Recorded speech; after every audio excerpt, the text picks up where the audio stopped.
posket hehkuvat odotusta. Joko nyt päästään matkaan?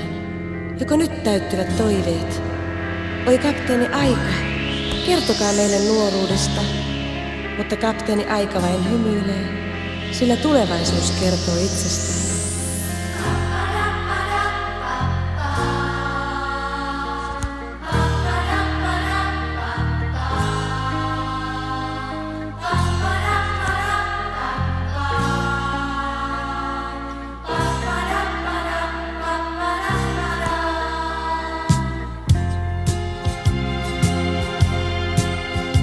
Taisi olla juuri teidän tyttärenne, jonka